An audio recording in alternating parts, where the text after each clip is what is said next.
Faz Sentido, com Fabiana Sparrenberger e convidados.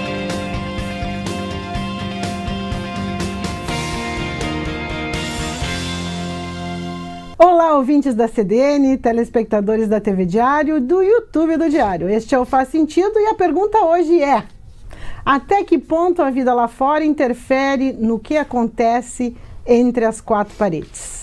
Em tempos de tantas divergências, como fica a vida sexual dos casais? Esse é o tema do Faz Sentido de hoje. Comigo aqui, o psicólogo César Bride. Falou em briga, chamou César Bride. Falou em casais, sexo.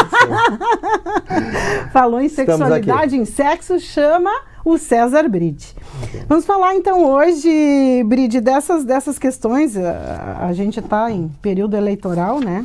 Sim. Em segundo turno, e uma das primeiras questões que nós colocamos na nossa enquete, já vou pedir para o Fernando Barcelos, que está na técnica.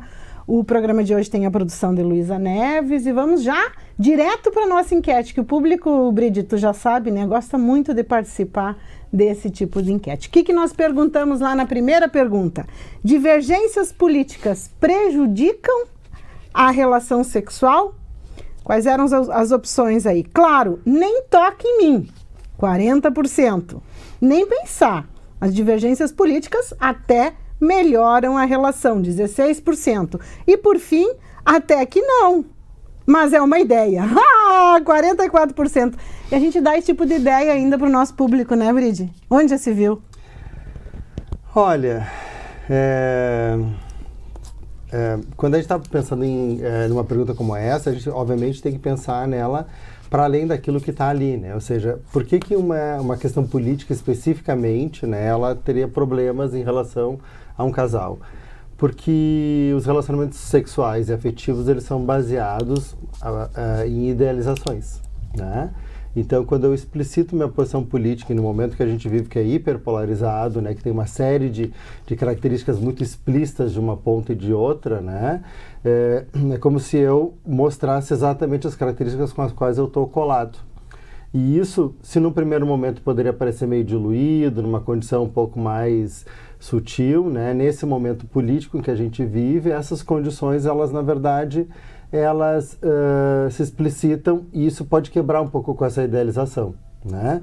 Até porque no início do relacionamento a gente tem uma ideia sobre a pessoa, e à medida que vai passando a gente vai adequando essa ideia. Eu estou me lembrando, Bride, de uma situação, o momento político que a gente está falando, tem eleições agora, sim, mas essa polarização, vamos lembrar que é de bastante tempo ainda.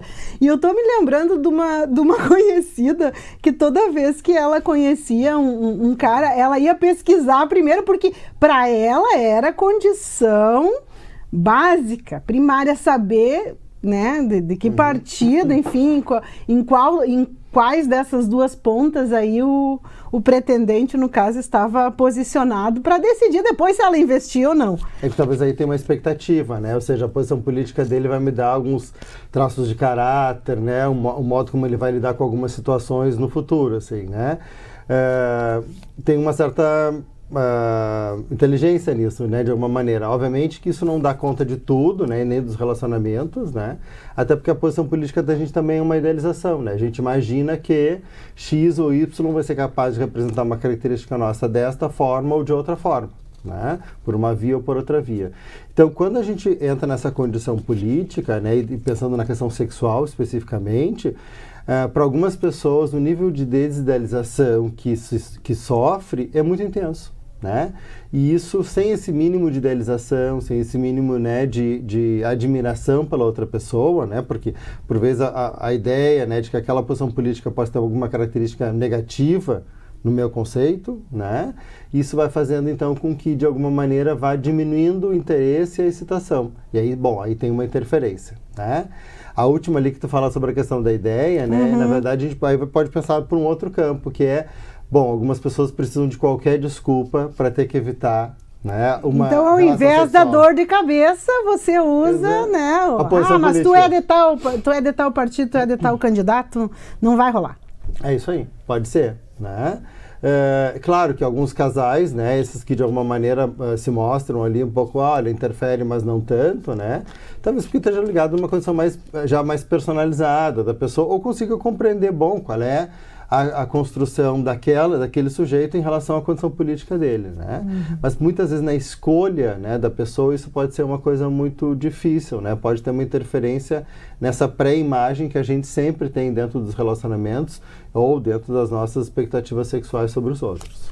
E a gente falou de posição política e também de time de futebol na segunda enquete. Perguntamos não, afirmamos para que o nosso público comentasse aí, preenchesse a frase. Brigou por causa do partido ou time? Depois quer sexo, sai para lá, 29%. Descontamos no, entre parênteses, bom sexo, 48%.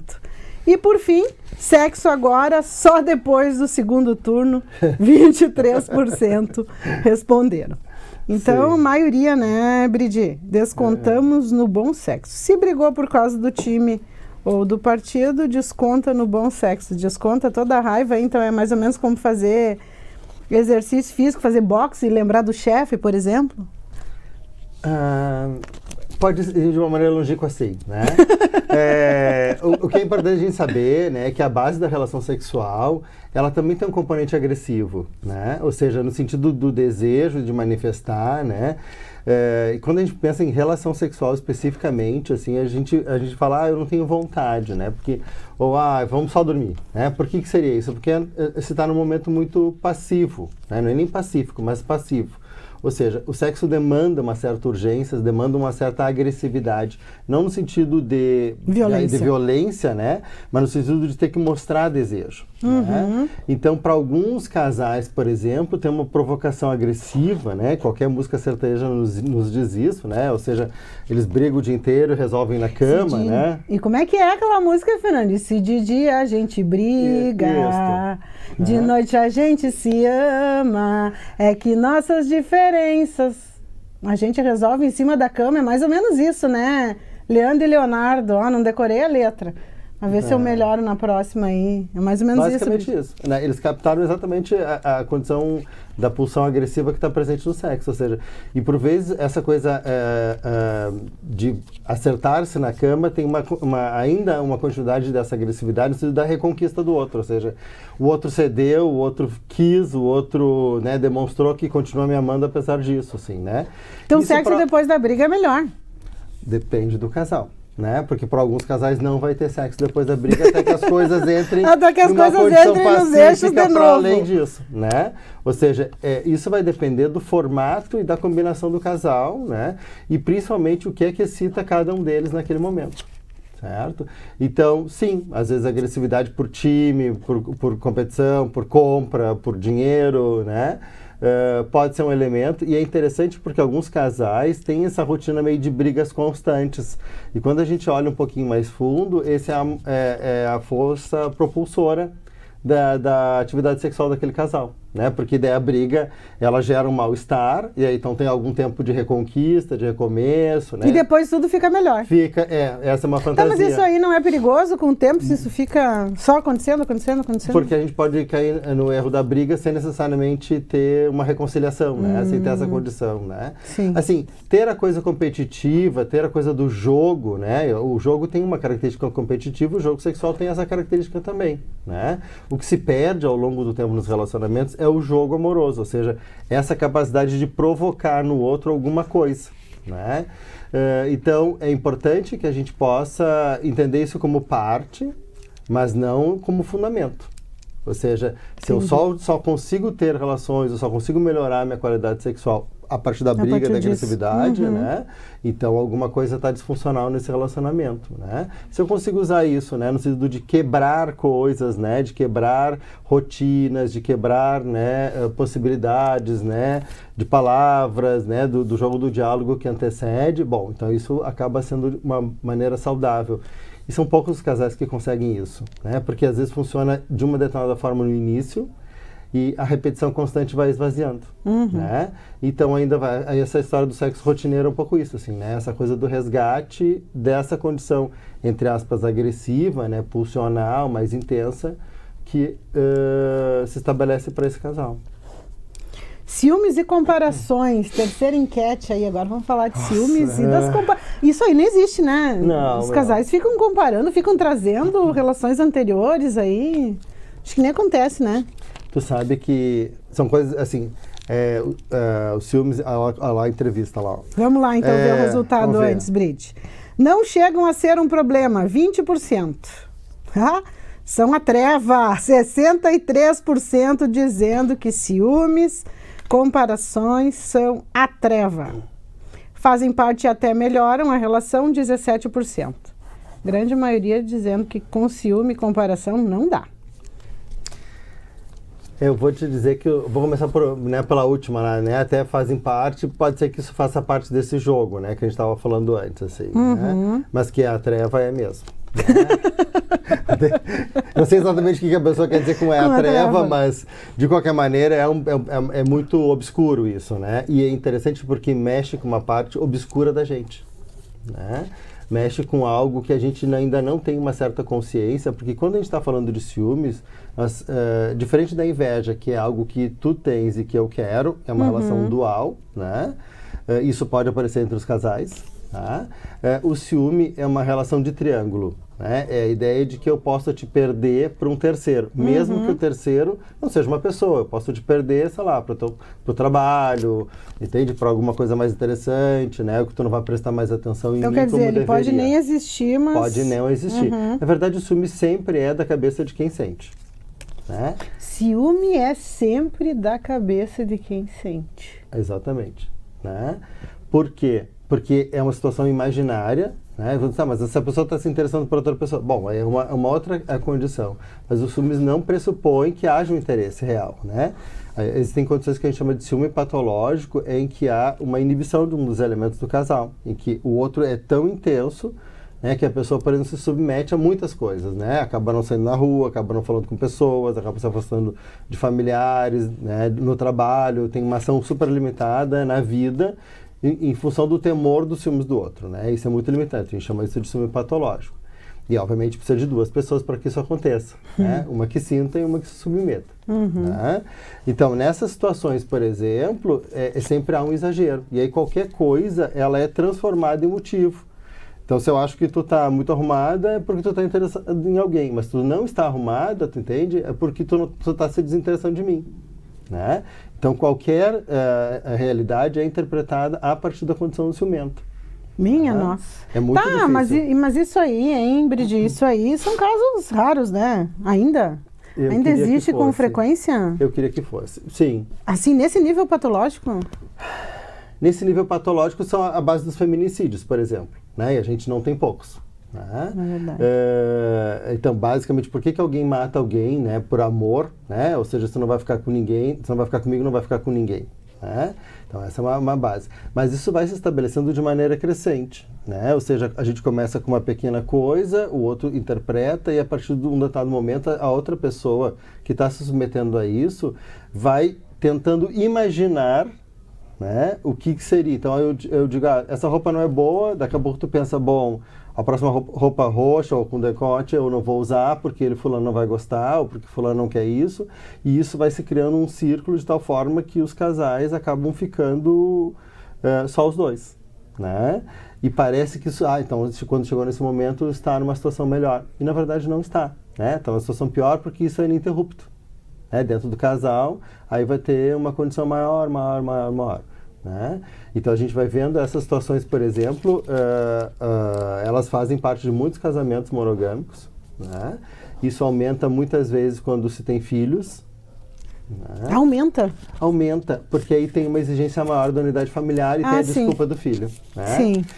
A gente sabe que, por exemplo, na nossa sociedade, que ela ainda é heterossexual e machista, né?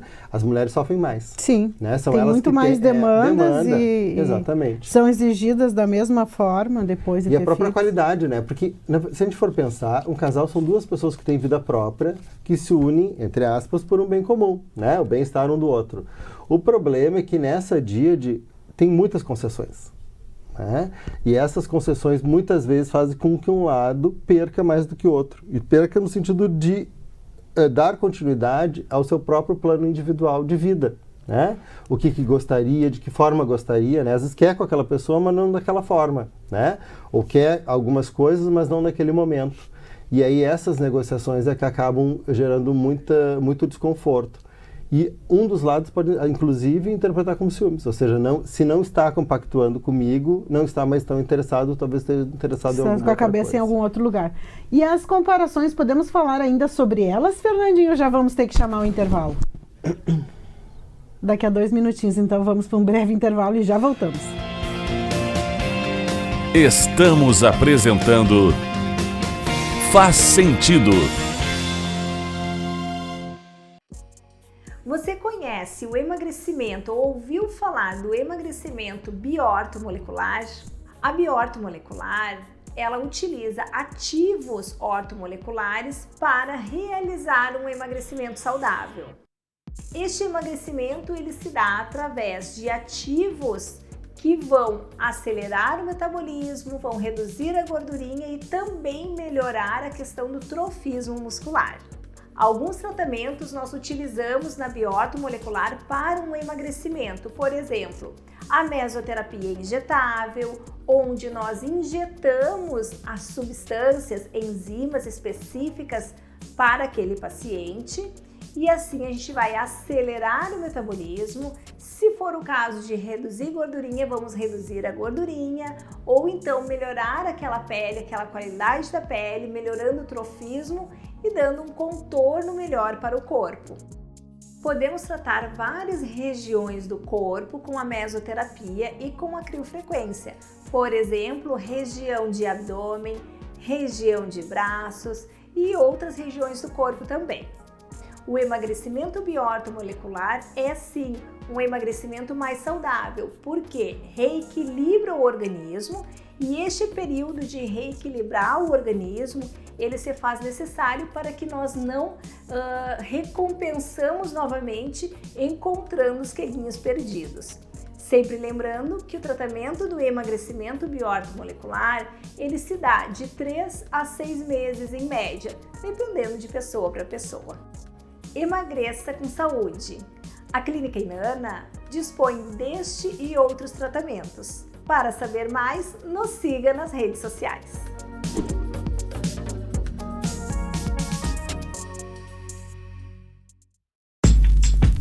Escolha um novo jeito de cuidar do seu dinheiro. Escolha um cartão que é aceito no mundo inteiro. Escolha taxas mais justas de quem não vive às custas de ninguém para prosperar. Escolha cooperar. Olha, o futuro se desenhando. Já imaginou todo mundo cooperando? Escolha um futuro melhor para todos. Escolha cooperar. Escolha Unicred. Viajar com acompanhante a Dubai ou dirigir rumo ao futuro em um carro elétrico 0 km? Promoção Futuro Próspero Unicred. São mais de R$1 milhão em prêmios incríveis para quem investe no amanhã. Invista a partir de R$5.000 na renda fixa Unicred e concorra a um Mini Cooper elétrico, 20 viagens com acompanhante para Dubai, 20 iPhones, 10 MacBooks Pro e muito mais. Participe!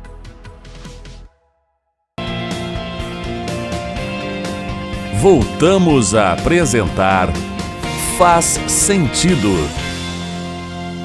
Faz Sentido está de volta e hoje o assunto aqui com o psicólogo César Bridge são os conflitos conjugais, os conflitos dos casais aí que vão geralmente parar na cama. E a gente falava no bloco anterior sobre o ciúme e Fernando Barcelos na técnica veio com uma pergunta no bastidor que nós vamos trazer aqui porque ela é bem interessante. O ciúme pode ser genético, Bridge? Olha, não tem nenhuma pesquisa que indique que tem algum gene, né, algum alelo de algum desses braços genéticos que estejam na condição do ciúme. O ciúme, na verdade, ele é da construção da relação, né?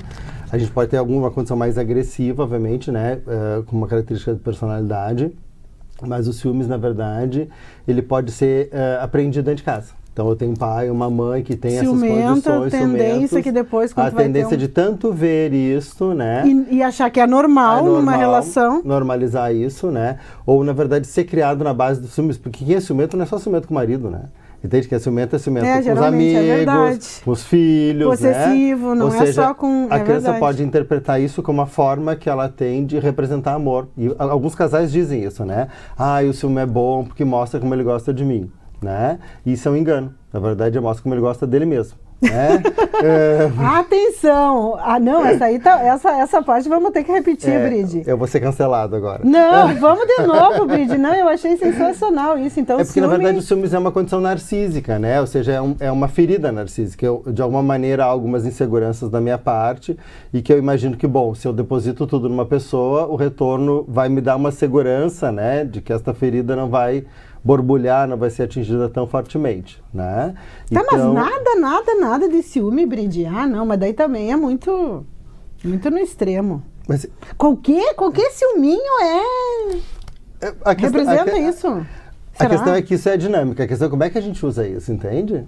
Ou seja, a gente quando está no estado passional, né, no início dos relacionamentos, né, a gente quer uma fusão com a outra pessoa. A gente está colado com a pessoa, né, e quer tudo dela. Está grudado e parece que é insuficiente, né? Ou seja, porque de alguma maneira a gente tem uma ideia de complementariedade. Só que ao longo do tempo, à medida que ele vai desidealizando, né, isso vai entrando num determinado eixo e vai entrando num certo funcionamento, né, em que tu conhece a pessoa, tu já tem uma parte dela internalizada em ti, tu conhece e tal.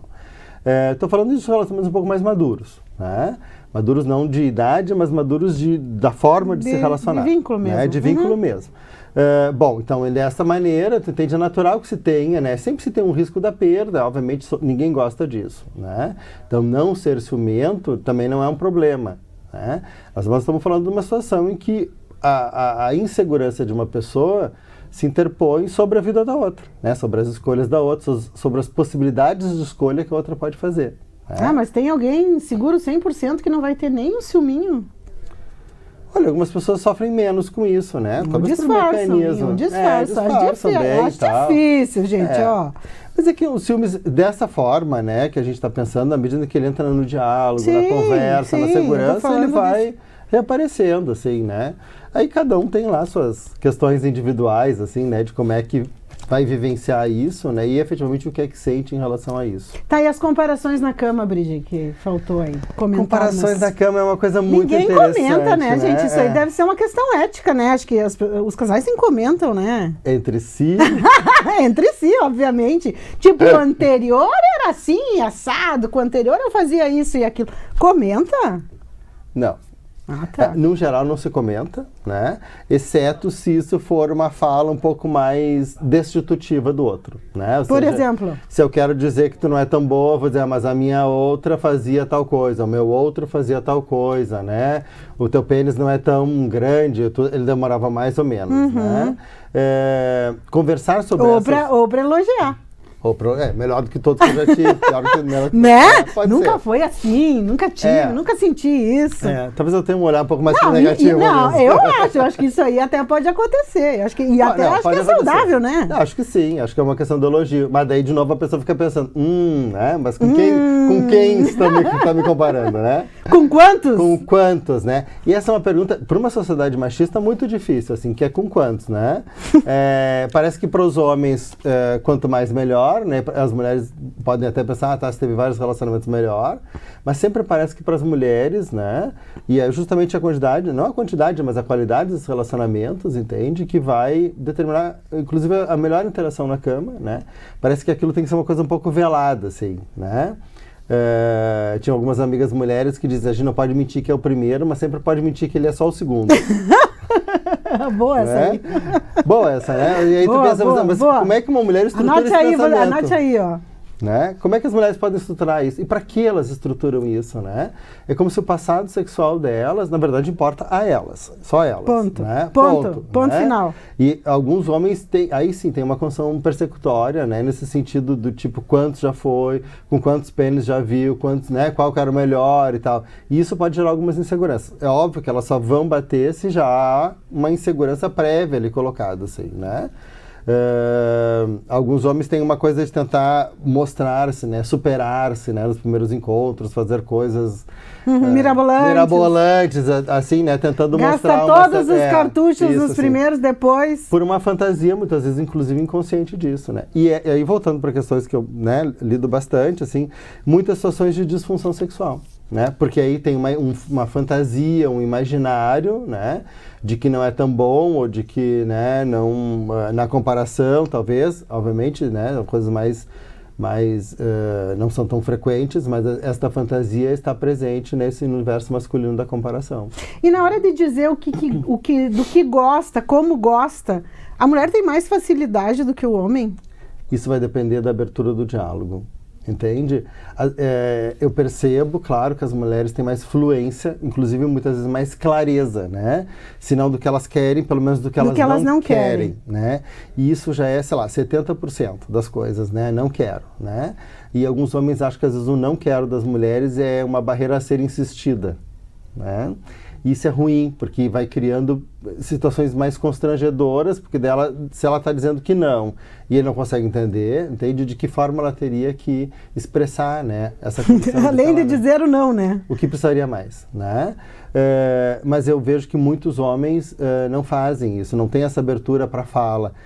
A clássica pergunta do foi bom para você, né? A gente já usou isso aqui em alguns programas, né? Ou seja, é quase um pedido de aprovação. Né? E quando na verdade a pergunta deveria ser, bom, onde é que nós vamos melhorar, né? O que foi bom, né? Ou seja, nesse nosso encaixe, né? O que a gente poderia fazer? Isso ao longo do relacionamento. Mas é difícil, né? A maior parte dos casais faz, muitas vezes se esgotam algumas possibilidades e isso vai desaguar em outras situações, né? Porque assim, quando a relação sexual é ruim, começa uma série de outras brigas, daí fica parecendo que a questão é o dinheiro, entende? A limpeza da casa, a manutenção, quando tudo na verdade tem uma dificuldade de dividir intimidades, né? E essas intimidades é bem mais profundo. Só que explode lá, né? Sim. Porque ninguém diz, me divorciei porque o sexo não era ruim. Bom. É verdade. Mas ele diz, eu me separei porque o fulano não era mais meu parceiro. Mas onde é que não era parceiro, entende? Também na cama, não é que a cama seja, ela pode ser o início, né? Mas ela também pode ser o fim. Ou seja, as coisas vão desmoronando e acabam desmoronando também na cama. E daí quando nem na cama é bom? Nem na cama é bom. Não. Rompe-se a admiração, né, do parceiro, né, ou da parceira, e aí, obviamente, nem a cama acontece mais. Perguntamos também, Bride, sobre a frequência. Isso aí é uma coisa que sempre vem à tona. Sempre. Um quer todo dia, o outro de vez em quando. O que o público falou sobre isso? É um problema. Isso não vai dar certo. 17%. É normal. Um espera pelo outro e está tudo bem. 55%, a maioria. Me passe o telefone do primeiro. Um quer todo dia. 9% querem o telefone daquele que quer todo dia. Normal não é. Procurem ajuda para equilibrar. 20%. Um quer todo dia, o outro de vez em quando. É normal ou não? Normalíssimo. Normalíssimo. Porque do mesmo modo que tem gente que vai fazer academia todos os dias, tem gente que vai comer mais, comer menos, né? Tem gente que não vai fazer academia. Tem gente que não dorme, tem gente que tem, né? Que tem sono, que dorme demais, entende? A atividade sexual, ela é regulada conforme a nossa estruturação. Então, tanto teria que ser suficiente é um ideal, né? No sentido de não existe isso. Então, a grande dificuldade é o ajuste, né? Dessas situações, tá? No ajuste em termos de tempo entre relações sexuais, né, e dentro da relação sexual. Tá? E aí a pergunta é, mas aí quem quer muito tem que parar, né? Esse é o problema da monogamia, certo? E é interessante, a gente tem novos estudos que, né, já estão há alguns anos já falando sobre isso, ou seja, a nossa orientação afetiva e sexual não corresponde à mesma situação. Ou seja, eu posso gostar de ti e posso querer ter um casamento contigo e filhos e construir uma unidade familiar, uma parceria e ter zero de excitação sexual. Entende? E é normal. É normal. É normal que aconteça. Porque a gente sempre colocou isso como um bloco, né? Vai casar, vai ser feliz todo na cama, todo o combo completo. Né? Tinha que ser o combo completo. E hoje em dia a gente vai perceber, por exemplo, que, bom, não é isso, né? A gente tem pessoas com quem tem muita afinidade afetiva, né? E a gente diz, né? Agora com o tempo ficamos amigos, né? E tem alguns casais que tu olha, estão casados há muito tempo e tem uma condição erótica super intensa, né? Mesmo entre brigas, né? E vai e volta e essas condições todas. Ou seja, nem sempre aquele que eu amo é exatamente aquela pessoa com quem eu vou ter uma manutenção da minha vida sexual de maneira intensa e linear, né? Então, essas coisas vão se interpondo. Então, é importante a gente poder pensar nos inícios de relacionamento com que frequência é isso e entender se aquilo te serve. Porque imaginar que com o passar do tempo alguém vai querer transar mais ou alguém vai querer transar menos, isso é uma falácia. Isso é algo que a gente usa para se enganar porque gosta da pessoa. Entende? A atividade sexual ela não muda. Claro que com a idade essas coisas vão se modificando, natural do desenvolvimento humano. Mas mesmo na correspondência da idade, algumas pessoas que tinham alta atividade erótica na juventude poderão ter a mesma vontade, você entende? Numa vida mais madura. Só que o outro que tinha pouca, mais adiante vai zerar o nulo. Sim, porque vai naturalmente com a idade diminuindo ainda mais. Isso acontece. Então, quem diz, tem que buscar ajuda para equilibrar, é verdade. Tem que, nessas condições tem que. O melhor seria se a gente pudesse amar quem quisesse e transar com quem quisesse. E no combinado entre o casal, isso aí tivesse tudo ok, né? Às vezes, algumas alternativas de relacionamento aberto têm sido por essa questão, Continua-se como casal, mas, entende, se tem a liberdade de se expressar a sexualidade, não só em termos de quantidade, ou seja, mais vezes, mas da forma, e do modo excitatório que é mais adequado. Mas isso exige muito do casal. Ambos têm que pactuar com isso, para que não haja um sofrimento afetivo, E se tem alguns casais têm mais regras do que outros para isso, Ou seja, a pessoa tem que saber com quem é, ou tem que partilhar, Tá, mas os relacionamentos abertos, eles têm ficado mais frequentes ou isso eles aí têm ficado mais frequentes. Falácia. Às vezes não um contrato tão explícito do tipo sentamos, Quem faz o quê aqui, sim. Mas de alguma maneira os casais usam isso como uma alternativa, E às vezes é uma alternativa de pacto silencioso, em que a pessoa sabe que a pessoa sai, ou tem um dia que ela chega mais tarde, ninguém fala nada, aparentemente para alguns é um alívio, para outros não é um problema, Então, existem essas várias formas de configurações familiares. E é interessante da gente poder pensar que isso é absolutamente aceitável. A gente tem uma sociedade muito monogâmica, rígida em relação a isso. Eu penso que se para o casal tá ok, quem tem algo a ver com isso que não o casal? Exatamente. Se não tem sofrimentos, isso não gera nenhum sentimento que o casal não possa dar conta, o que os outros têm a ver com isso, Exatamente. Se para o casal funcione, se para o casal faz que às vezes é muito difícil, alguns casais imagino, poderiam optar por essa configuração e não o fazem, por exemplo, por a questão dos filhos, pelo temor dos filhos serem agredidos, de teu pai isso, tua mãe aquilo, tua unidade familiar é uma farsa, coisa parecida. E não compreendido como uma nova configuração. Isso, infelizmente, gera muito sofrimento e gera muita dúvida nas crianças. Porque a gente também não fala para filhos, sobre vida sexual de maneira aberta. Verdade. E dessas milhares de opções, A gente, por mais moderno que a gente seja, a gente ainda cria filho para casar, para relacionamento monogâmico. Tu pode experimentar antes, mas um dia tu vai casar. Esse é o ideal, Que segue, Que segue. A gente seria hipócrita dizer que não é, porque é isso que exatamente acontece. Isso que a gente consegue. Perguntamos também sobre a qualidade. Qualidade é melhor do que quantidade? O que as pessoas estão pensando aí? Mentira para boi dormir. Nesse caso, já dormiu. 9%. Eu concordo plenamente que qualidade é melhor do que quantidade. Devagar e sempre, 76%. E quando não se tem nenhum desses, faz o quê? 9%. E por fim, não lembro mais como é. 5%, olha aí. Concordo plenamente, devagar e sempre, 76%, Brite. Concordando que qualidade é melhor do que quantidade. Eu adorei o Muita devagar. Gente, né? O devagar. Devagar e sempre. Devagar, devagar é que é mais engraçado. É claro que uma relação sexual de boa qualidade, ela tem uma repercussão, inclusive, orgânica, física, muito melhor, E aí estamos pensando que qualidade é desejo, excitação, orgasmo. Resolução, as fases básicas da relação sexual. Então, obviamente, quando eu tenho qualidade, eu completo todas elas. Nem sempre quando eu tenho várias, eu vou ter essa condição para os dois. Às vezes tem para uma, não tem para o outro. Tá? E talvez um dos dois não faça o ciclo completo. Não faça o ciclo completo, ou seja, alguém pode ficar no ponto da excitação e não ter um orgasmo, por exemplo. Isso pode acontecer muito recorrentemente. Tá? Então, se a gente for pensar sobre esta forma, a qualidade sempre vai ser muito menor do que quantidade, né? Mas do mesmo modo que a gente vai ver jovens casais, né, que tem um alto nível de excitação, que tem muitas relações sexuais ao longo do dia, né? E aí essas situações, por exemplo, são muito excitantes, obviamente é muito bom que se possa repetir isso, né? Em geral, no início da nossa vida sexual, a partir da adolescência, tem uma tendência a ter mais quantidade do que qualidade. Até porque a gente já está descobrindo que qualidades que são necessárias para a nossa real satisfação, né? E à medida que a gente vai amadurecendo em relacionamentos mais estáveis, a qualidade vai superando isso um pouco mais, assim. Né? Ok. Deixa eu te falar uma outra coisa que acho que é importante a gente poder pensar, que aparece um novo grupo de pessoas que são os assexuais, né?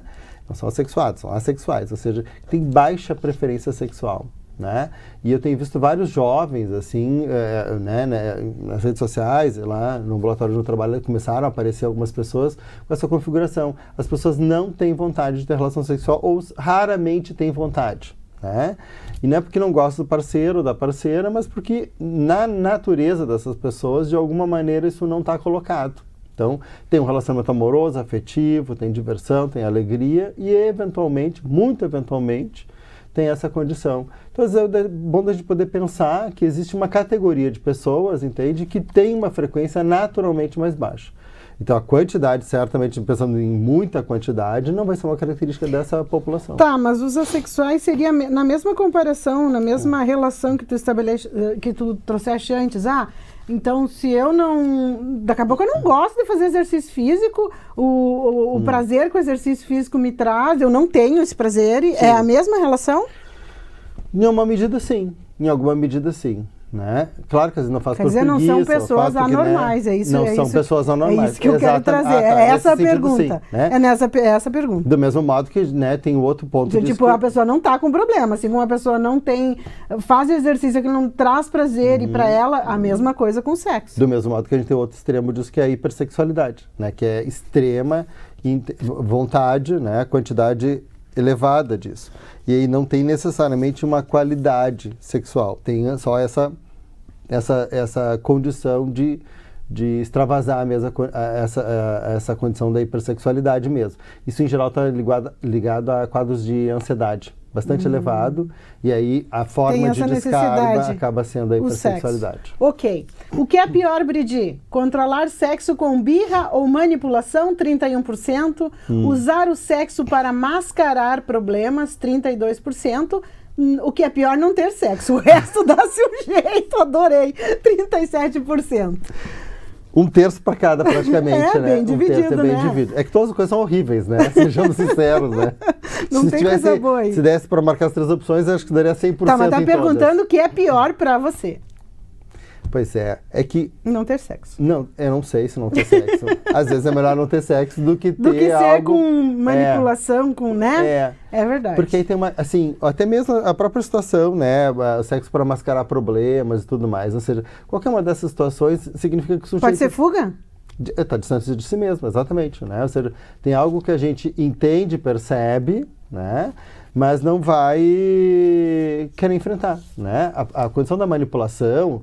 Seja para escalada, para alpinismo social, né? Seja para conseguir acobertar alguma coisa dentro do relacionamento, tu entende? Isso mostra que tem algo na relação que precisa ser revisto, resolvido. Com certeza. Do mesmo modo que não ter sexo, né? Entende? É sempre um sinalizador. Não é que a gente não possa, né? Em alguns momentos, por exemplo, que a gente está mais deprimido, está mais focado em outras coisas, está cansado fisicamente, tu entende? Há vários períodos, né? No ano ou na vida da gente, tu entende que isso fica exacerbado. Então, é importante a gente poder tomar aquilo como um sinalizador, né? Se os parceiros conseguem compreender e, melhor ainda, conversar sobre isso, melhor. Né? Sinalizador de Fernando Barcelos me dizendo que eu tenho que chamar o intervalo. Vamos para um breve intervalo, já voltamos. Estamos apresentando Faz Sentido. Você conhece o emagrecimento ou ouviu falar do emagrecimento bioortomolecular? A bioortomolecular, ela utiliza ativos ortomoleculares para realizar um emagrecimento saudável. Este emagrecimento ele se dá através de ativos que vão acelerar o metabolismo, vão reduzir a gordurinha e também melhorar a questão do trofismo muscular. Alguns tratamentos nós utilizamos na bioortomolecular para um emagrecimento, por exemplo, a mesoterapia injetável, onde nós injetamos as substâncias, enzimas específicas para aquele paciente e assim a gente vai acelerar o metabolismo. Se for o caso de reduzir gordurinha, vamos reduzir a gordurinha ou então melhorar aquela pele, aquela qualidade da pele, melhorando o trofismo e dando um contorno melhor para o corpo. Podemos tratar várias regiões do corpo com a mesoterapia e com a criofrequência.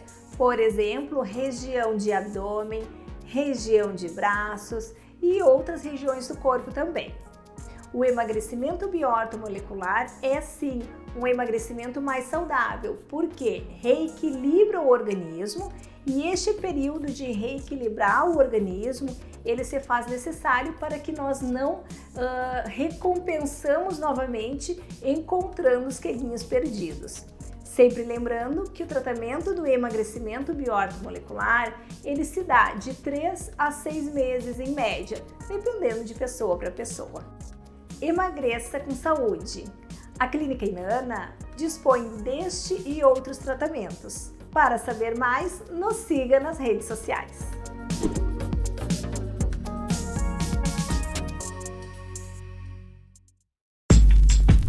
Escolha um novo jeito de cuidar do seu dinheiro. Escolha um cartão que é aceito no mundo inteiro.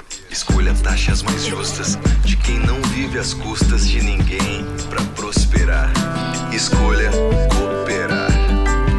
Olha, o futuro se desenhando. Já imaginou todo mundo cooperando?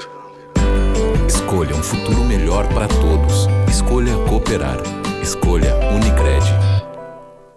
Viajar com acompanhante a Dubai ou dirigir rumo ao futuro em um carro elétrico 0 km? Promoção Futuro Próspero Unicred. São mais de R$1 milhão em prêmios incríveis para quem investe no amanhã. Invista a partir de R$5.000 na renda fixa Unicred e concorra a um Mini Cooper elétrico, 20 viagens com acompanhante para Dubai, 20 iPhones, 10 MacBooks Pro e muito mais. Participe!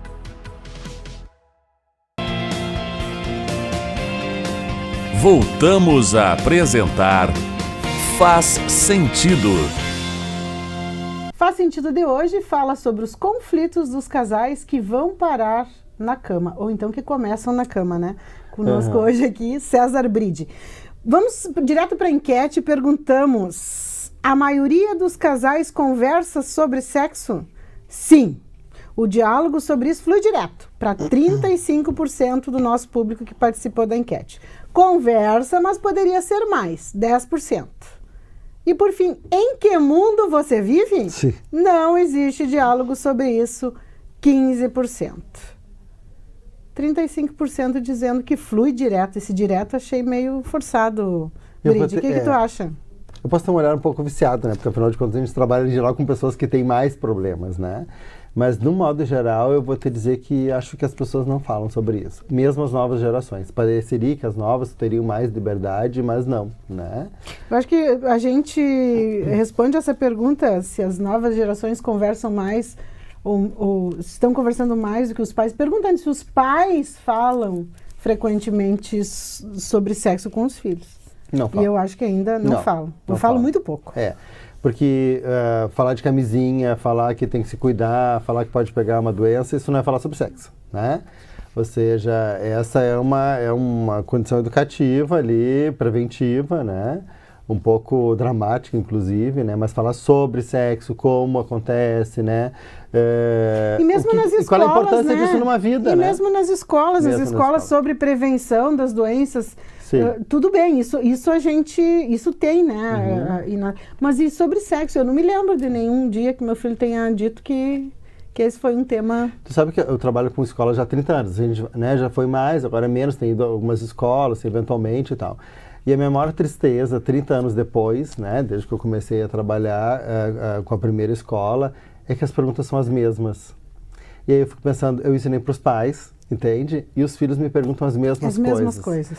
E são as perguntas mais simples, assim, sabe? Desde qual é o tamanho do pênis, entende? Questões mínimas, assim, se dá para engravidar ou não, tu entende? Com sexo anal, com sexo oral, se transar, se tirar o pênis antes, coisas muito simples que são da biologia, né? E elas infelizmente ainda são. Então isso vai me mostrando que num panorama social a gente ainda não fala. Não se discutiu, porque né? São as mesmas perguntas. Exatamente, assim, né? E eu penso que pros casais, num geral, eles não falam. Né? Eles até fazem, né? Eles até têm uma maior liberdade de prática sexual, né? Hoje a questão do uso do acessório, né? Ele é bem mais difundido, assim, né? Tem menos problemas entre casais hétero e casais homo, por exemplo. Isso acontece com maior regularidade. Mas não necessariamente que a gente fale sobre aquilo. Até porque também falar sobre a questão sexual e sobre o prazer sexual mobiliza algumas coisas afetivas. Né? Do cuidado do outro, do modo como é percebido ou não, se o outro percebeu o que eu fiz, o que eu disse, né? Então, muitas vezes não falar disso é também para não tocar em outros elementos que estão no campo do afetivo. Então, eventualmente, tem muitos casais que transam com alguma regularidade, né? Eu conheci algumas pessoas que tinham, assim, acordava todos os dias, 6h15 da manhã, transava, tomava banho e ia trabalhar. Então, era uma prática rotineira do casal. Aí você vai me perguntar se todos os dias eles falavam, ou em algum momento eles falavam sobre a prática sexual. Não, mas aquilo estava colocado no calendário cotidiano deles, entende? Uma relação sexual matinal. E não necessariamente que era sem orgasmo, ou problemática, mas não tinha uma fala sobre aquilo. Né? Como é que aquilo se institui, como é que aquilo vai evoluir, não sabemos, nem eles, né? Porque não tem essa coisa da conversa. Perguntamos também, um passou a ser mais bem-sucedido que o outro profissionalmente. Não atrapalha a vida sexual, 45%. Atrapalha muito, 8%. Tudo afeta a minha vida sexual, 7%. E é só uma questão de adaptação, 40%. O quanto a profissão, o sucesso profissional afetam os casais na cama?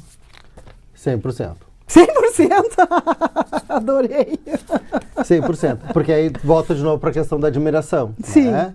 E aí volta para a questão dos ciúmes e da inveja, né? Porque eventualmente uma pessoa tem, né, um melhor desenvolvimento, o outro não consegue, ele pode imaginar que possa estabelecer uma competição.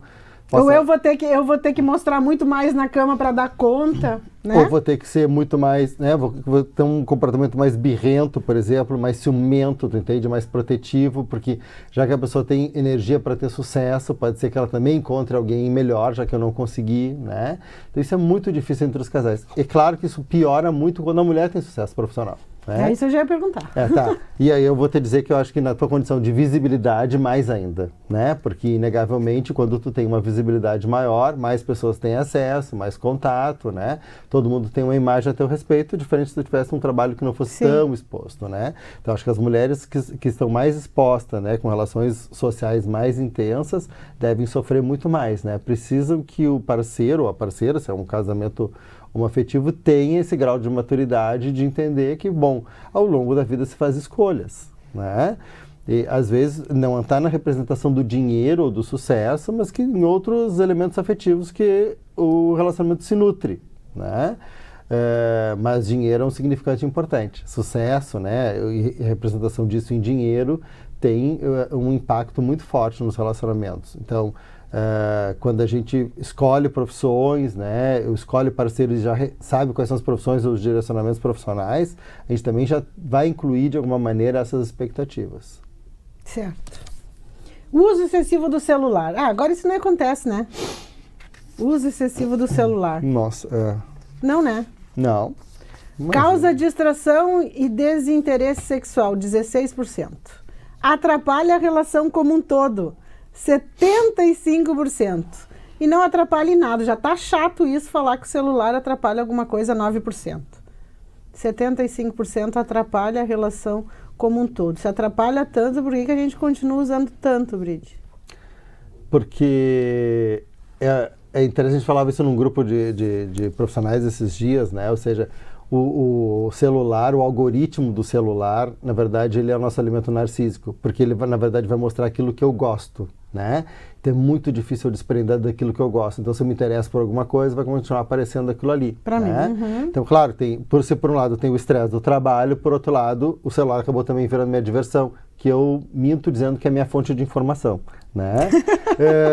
Preciso ficar informado. Para minha profissão é importante, não posso ficar desconectado. Exatamente isso. E aí, na verdade, qualquer uma das duas coisas vai estar relacionada, obviamente, com a minha condição narcísica. Então, interfere com certeza. Há mais casais que vão para a cama e ficam no celular do que ficam de mão, né? Entende? Ou seja, eu fico muito mais aqui, né, meu parceiro do lado aqui, cada um com seu celular, se nutrindo narcisicamente, depois falar, tô cansado e a gente vai dormir, né? Porque de alguma maneira aquela nutrição que antes acontecia, né, nutrição afetiva, que antes acontecia no relacionamento com o parceiro, na tentativa, no passar a mão, na tentativa da condição sexual, eu aboli isso em função dessa minha retroalimentação direta pelo celular. Então, sim, apesar de estar chato falar disso, é importante que a gente possa falar dessas coisas, né? E por falar em conflitos, Bride, consumismo atrapalha a relação sexual? 10% acham que sim. Pior é a falta de banho. 54% gente, 54%. Sabe que as pessoas estão tendo esse problema? Cuidar da aparência conta também, 37%. Nossa, então, não tinha imaginado. Não, aí tem várias questões aí. É que o consumismo a gente já naturalizou, né? Ou seja, a gente já tem um quantum de consumo. Obviamente que ele só vai atrapalhar quando isso interfere diretamente no orçamento do relacionamento ali. Claro que falta de banho, né?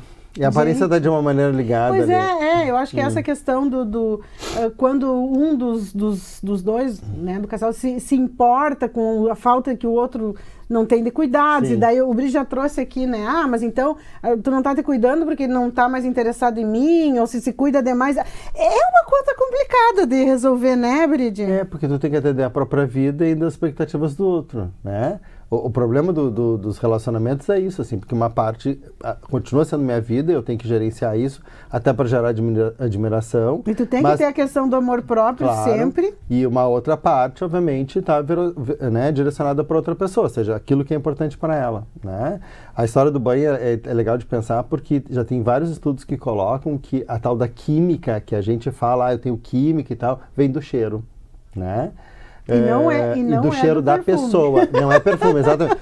Claro nem que do creme, nem... Claro que né, ajuda, né, mas... Claro que o perfume ele faz justamente esse atrativo, né, artificial, tá? A gente imagina que ele é um substituto de feromônios, né?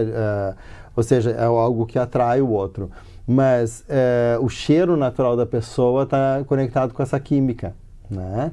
Então talvez a pessoa coitado de quem tem problema com... Agora estou pensando quem tem problema com mau cheiro, né? Tem gente que tem, não como é que vai fechar a química com alguém? Para algumas pessoas pode ser atrativo, né? Tem inclusive tem algumas tem algumas, inclusive, algumas preferências sexuais que vêm, por exemplo, de cheiro de axila masculina, por exemplo, né? E isso é extremamente excitatório. Tá? Gente, olha só. Então, não sei se não tomar banho, né? Porque daí o cheiro, aí o odor fica em função de roupas e da própria condição. Claro. Mas o cheiro natural das pessoas é a base disso que a gente chama de uma química. Sim. E alguns casais já tem alguns estudos que mostram que o cheiro também pode ser um repelente. Então, teria uma diminuição da frequência ou da proximidade com aquela pessoa por causa do cheiro. Mas e como é que a gente identifica que pode ser isso? Porque às vezes é até... Vai no flow, né? Deixa fluir, deixa aparecer. Pra ver o que acontece. Por isso que a gente acha tão estranho essa coisa, né? Tem uma química entre eu e fulano, né? Entre eu e fulano.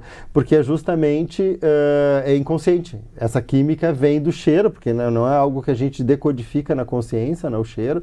Claro, quando é muito específico, no caso do perfume, sim. Mas o cheiro das pessoas não é, né? Mas, em geral, os casais se reconhecem pelo cheiro. Né? Inclusive se estão mais ou menos excitados, se estão mais ou menos estressados, né? Porque há uma alteração. A gente ainda tem uma parte etológica, que a gente chama, ou seja, que tem uma base biológica ainda muito próxima dos animais. Então tu vai saber se a outra pessoa está mais estressada ou menos estressada, dependendo do cheiro que ela está exalando. Porque vão ficando mais ácidos ou não os cheiros. né? Gente, que interessante, ó, isso aí rendi um programa separado, já gostei também disso aí. E é só o estresse que exala alguma coisa? Ou... Não, o próprio cheiro, né? O próprio cheiro da excitação, na verdade, né? Vai ter uma modificação da mucosa, da umidade vaginal. Isso também, obviamente, para alguns é agradável, aquele odor, e para outros nem tanto, né? A questão do cheiro ainda é um universo a ser estudado, né? Mas eles certamente auxiliam. Então, até os odores do ambiente auxiliam, melhoram ou pioram a relação sexual. Então, odores mais agradáveis tendem a relaxar, odores mais fortes ou desagradáveis tendem a estressar o casal. Para fechar, temos uns minutinhos finais aí ainda, Bride.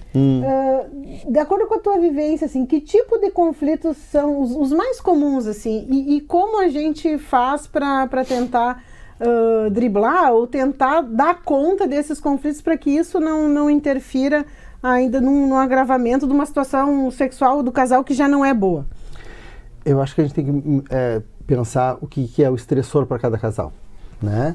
Eventualmente, para alguns casais vai ser dinheiro, outros vai ser proximidade, por exemplo, né? Muita proximidade, tudo o tempo todo junto, chiclete, por exemplo. Né? O casal chiclete. Para alguns momentos pode funcionar, mas não para todos, né? Para alguns, por exemplo, é reconhecimento profissional, pessoal, né? Para alguns vai ser filhos. Né? Algumas coisas que funcionavam para casal não funcionam, como unidade familiar com filhos, por exemplo. Então, é importante que os casais consigam começar a pensar um pouco mais friamente, né? E poder discutir um pouco sobre isso. Claro que a gente não pode botar os filhos pela janela, né? Eventualmente tem algumas situações vitais que não tem como, assim, né? O dinheiro para ganhar mais de hoje para amanhã. Mas a gente pode pensar nisso longitudinalmente. E o processo de pensar junto, o processo de fazer essas negociações pode ser mais interessante para o casal do que a briga.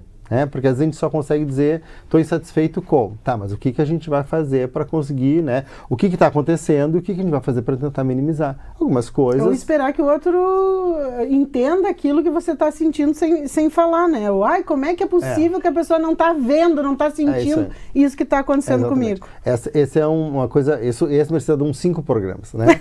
Que é o mito, assim, né? A ideia de que o outro vai adivinhar, estamos há tanto, que você não precisa falar, porque o outro não tem consideração, não consegue enxergar o óbvio. Gente, o óbvio é diferente para cada pessoa. Com certeza, né?